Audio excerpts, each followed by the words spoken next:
జీవనం సాగించే విధంగా అన్ని అవకాశాలను కల్పించిన మన అంబేద్కర్ గారికి రుణపడి ఉంటాము. ఎంత చేసినా ఎంత చెప్పినా వారి యొక్క త్యాగాలను వారి యొక్క ఆదరణీయాలను మనం తక్కువే అవుతుంది. కాబట్టి ఎల్లవేళలా కూడా మనం వాళ్ళని స్మరించుకుంటూ మన యొక్క ముందు తరాలను ముందుకు తీసుకెళ్లే విధంగా అందరికీ వారి యొక్క గొప్పతనాలను ఆదర్శవంతమైన జీవితాలను వివరిస్తూ మన నేటి తరం రేపటి తరానికి ఎంతో ఆదర్శనీయంగా ఎదగాలని ఎదిగేలా మనం ప్రోత్సహించాలి. ప్రతి విద్యార్థి ప్రతి తల్లిదండ్రులు తమ యొక్క పిల్లలను ఆదర్శవంతంగా తీర్చిదిద్దాలి. అందుకు మనం తోవను ఏర్పాటు చేయాలి. నేనే కాకుండా ఇలా ఎంతో మంది మహిళలు రిజర్వేషన్ ఫలాలను పొందుతూనే ఉన్నారు. నేడు మన యొక్క పరిపాలనా విభాగంలో కూడా గొప్ప గొప్ప పదవులను చేపట్టే అవకాశాన్ని మనకు రాజ్యాంగం ద్వారా బాబాసాహెబ్ అంబేద్కర్ గారు అందించారు.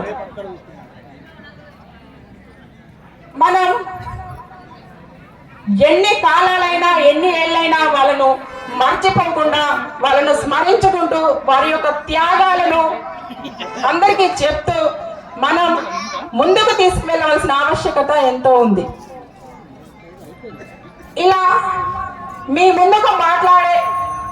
ముందుకు వచ్చి మాట్లాడే అవకాశాన్ని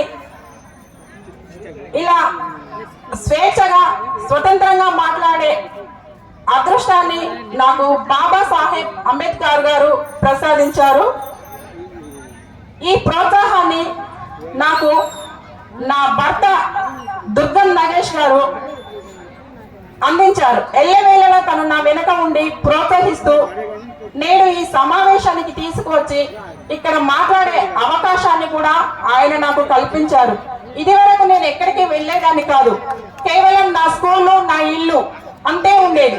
కానీ ఎప్పుడైతే నేను ఆయనను వివాహం చేసుకున్నానో అప్పటి నుంచి వెన్నంటే ఉంటూ నన్ను అన్ని విషయాల్లో ప్రోత్సహిస్తూ మహిళలంటే ఇంతవరకే ఉండకూడదు, నువ్వు కూడా బాబాసాహెబ్ అంబేద్కర్ అందించిన రిజర్వేషన్ ఫలాలను పొందినావు కాబట్టి ఎంతో కొంత నీ వరకు నువ్వు మన సమాజానికి ఎంతో కొంత చేయాలి అనేసి ఎప్పుడూ ప్రోత్సహిస్తూ ఉంటే నేను ఆయన చెప్పిన ప్రకారం పేద విద్యార్థులకు, పేదవాళ్లకు, మహిళలకు నాకు తోచినంత సహాయం నేను చేస్తూనే ఉన్నాను.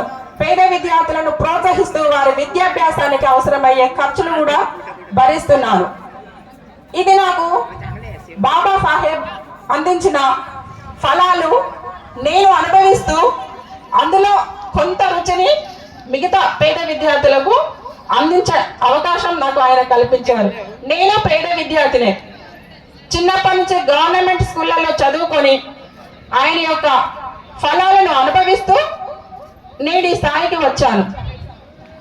ఈ అవకాశాన్ని ఈ స్టేజ్ మీద మాట్లాడే అదృష్టాన్ని నాకు కల్పించిన నా భర్తకు ధన్యవాదాలు.